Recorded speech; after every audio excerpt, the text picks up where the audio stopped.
Shabbat Shalom. This week we read Parshat Noach, the second Parsha in the Torah. This Parsha tells us two stories, the story of the flood and the story of the Tower of Babel.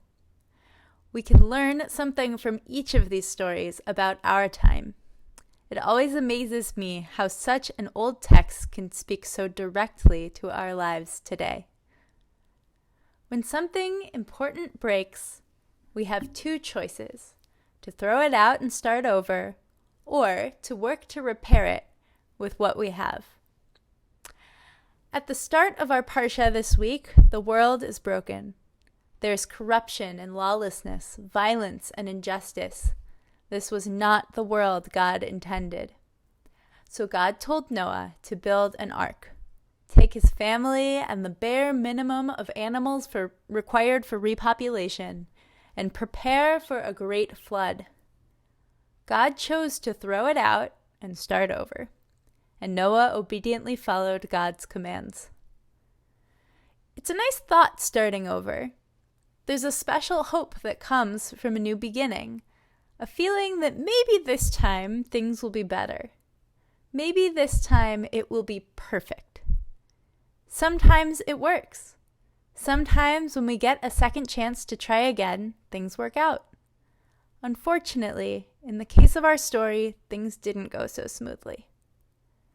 Noah, his family, and all the animals got onto the ark, survived the flood, and eventually made it to dry ground. The plan was going well so far. The animals and people were able to repopulate the earth, and all seemed to be going well. Then, a few generations later, when there were more people, things started going wrong again. All the people came together to build a great city and a tall tower into the sky to make a name for themselves. They were able to work together like that because they all spoke the same language. When God saw the tower into the sky, God was upset.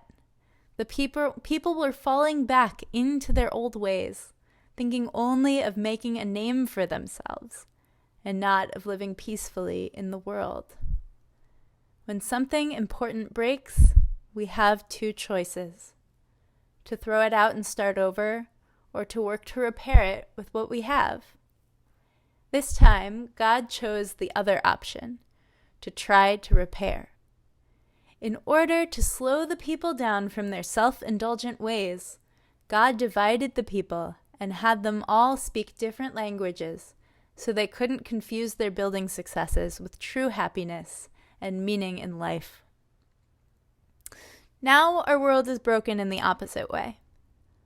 Our divisions are the problem, causing corruption and lawlessness, violence and injustice. After the flood, God made a promise with a rainbow in the sky to never destroy the world again.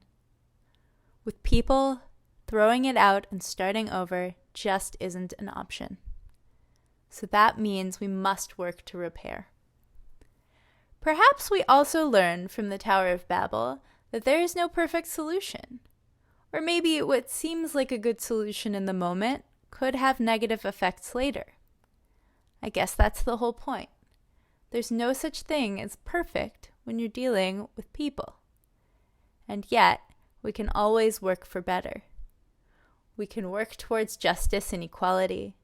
We can put our building efforts into building bridges of connection instead of towers of grandeur.